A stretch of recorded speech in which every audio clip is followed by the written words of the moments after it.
എന്നറിയാം. അന്ന് ആ വയനാട് ദുരന്ത ഭൂമിയിൽ വെച്ച് നാം കണ്ടുപിരിഞ്ഞതാണ്. ഏറെ നാളാണ് ആ കാഴ്ച എന്റെ മനസ്സിൽ മായാതെ കിടന്നത്. അതുകൊണ്ടാണ് ഒരു കത്തെഴുതാൻ പോലും പിന്നീട് കഴിയാതെ പോയത്.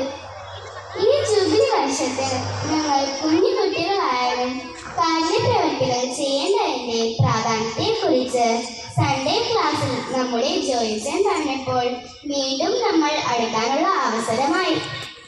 ഇത്ര നാളും ഒരു കത്ത് പോലും അയക്കാത്ത നിനക്ക് എങ്ങനെ യേശുവിന്റെ മുഖത്ത് നോക്കാൻ പറ്റുമെന്ന് അമ്മയും എന്നെ കുറ്റപ്പെടുത്തി.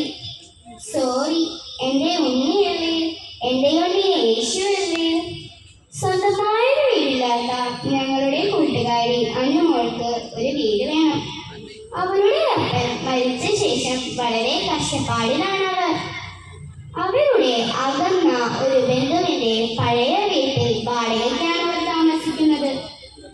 മഴ നനഞ്ഞു കീറിയ അവളുടെ പാഠപുസ്തകങ്ങളും തുന്നിക്കൂട്ടിയ അവളുടെ ഉടുപ്പുകളും കണ്ടാൽ ഈശോയും കരഞ്ഞു പോകും. ഞങ്ങളുടെ ക്ലാസ്സിൽ ഞങ്ങൾ 20 പേരുണ്ട്.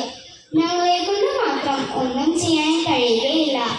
എന്നാൽ ഒരു നല്ല കാര്യത്തിൽ പങ്കാളികളാകാൻ ഞങ്ങൾക്കും കഴിയും. വികാരി അച്ഛൻ പറഞ്ഞതുപോലെ അണ്ണാനക്കണ്ണനും തന്നാലായി.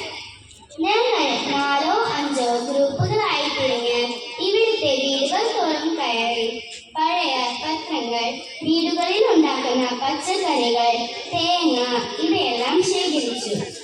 പിന്നെ ഞായറാഴ്ചകളിൽ ഇവ ലേലം പിടിച്ച് അതിൽ നിന്നും പൈസ ശേഖരിച്ചു. പിന്നെ ഞങ്ങളുടെ ചേട്ടന്മാരുടെ സഹായത്തോടെ വീടുകളിൽ നിന്നും സാമ്പത്തിക സഹായം ചോദിച്ചു. അതുപോലെ കഴിഞ്ഞ പെരുന്നാളിന് ഞങ്ങളും ടീച്ചറും ചേർന്ന് ഒരു ഫുഡ് കോർട്ട് ഒരുക്കിയിരുന്നു. അതിൽ വിവിധ തരം ഭക്ഷണ സാധനങ്ങൾ വെച്ച് അതിൽ നിന്നും പൈസ ശേഖരിച്ചു. അങ്ങനെ ഞങ്ങൾക്ക് കിട്ടിയ തുക മുഴുവൻ ഞങ്ങൾ വികാരി അച്ഛനെ ഏൽപ്പിച്ചു. ഞാൻ ഒറ്റയടിക്ക് ഇത്രയും പറഞ്ഞപ്പോൾ എന്തെങ്കിലും മനസ്സിലായോ ആവോ? ഞാൻ ഇക്കാര്യം ആദ്യം വീട്ടിൽ പറഞ്ഞപ്പോൾ ഈശോയോട് പ്രാർത്ഥിച്ച് ഇറങ്ങിക്കോ, എല്ലാം ശരിയാകുമെന്നാണ് അമ്മ പറഞ്ഞത്. ഞങ്ങൾ കുഞ്ഞുങ്ങളല്ലേ, ഇതിൽ കൂടുതൽ എന്ത് ചെയ്യാൻ കഴിയും? ഉണ്ണീശോ തന്നെ പറ. ക്രിസ്മസ് വെക്കേഷന് കിഴക്കത്തെ അപ്പൂപ്പന്റെ അടുത്ത് പോകാനുള്ളതാണ്. അമ്മൂമ്മയാണെങ്കിൽ വയ്യാതെ ഇരിക്കുകയാണ്. ഈ പ്രാവശ്യം അങ്ങോട്ട് പോകാൻ പറ്റുമെന്ന് തോന്നുന്നില്ല.